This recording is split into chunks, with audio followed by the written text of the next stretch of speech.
حضرت علی شیر خدا رضی اللہ تعالیٰ عنہ کی ذہانت کا عالم یہ تھا کہ آپ کو علم ریاضی اور علم العداد پر کمال مہارت حاصل تھی۔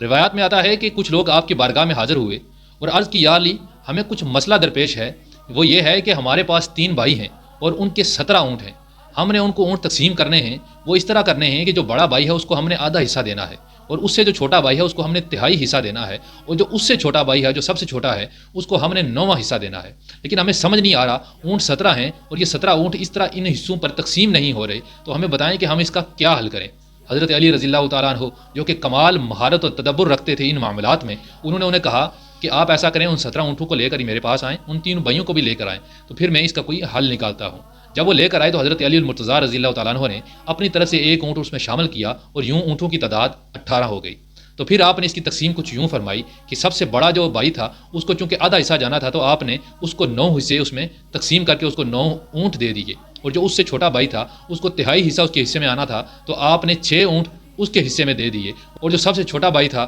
اس کے حصے میں چونکہ 9واں حصہ آنا تھا تو آپ نے 2 حصے یعنی کہ 2 اونٹ اس کے حصے میں تقسیم کر دیے، اور یوں یہ جو پورا ایک عدد بنتا ہے 2، 6 اور 9 یہ مل کر آپس میں 17 اونٹ بن جاتے ہیں۔ تو اس طرح آپ نے کمال تدبر کے ساتھ 17 اونٹ ان 3 بھائیوں میں تقسیم کر دیے، اور آخر پر جو اپنا 18واں اونٹ تھا وہ واپس لے لیا۔ جب ان بھائیوں نے دیکھا کہ آپ نے کتنی مہارت سے ان 17 اونٹوں کو ان پر تقسیم کیا ہے تو وہ آپ سے انتہائی زیادہ خوش ہوئے۔ اس تقسیم سے پتہ چلتا ہے کہ حضرت علی المرتضیٰ رضی اللہ تعالیٰ عنہ کو علم العداد اور علم ریاضی پر کتنا زیادہ عبور حاصل تھا۔ آپ نبی کریم صلی اللہ علیہ وآلہ وسلم کی اس حدیث کا منہ بوتا ثبوت ہیں کہ نبی کریم صلی اللہ علیہ وآلہ وسلم نے فرمایا تھا کہ علی میں علم کا شہر ہوں اور علی اس کا دروازہ ہے، تو یقیناً حضرت علی رضی اللہ تعالیٰ عنہ نے اس دروازے کے ہونے کا حق ادا کیا، اور آپ نے اپنی کمال مہارت اور تدبر اور فراست سے ان معاملات کو اور کمال ذہانت سے ان معاملات کو حل فرمایا۔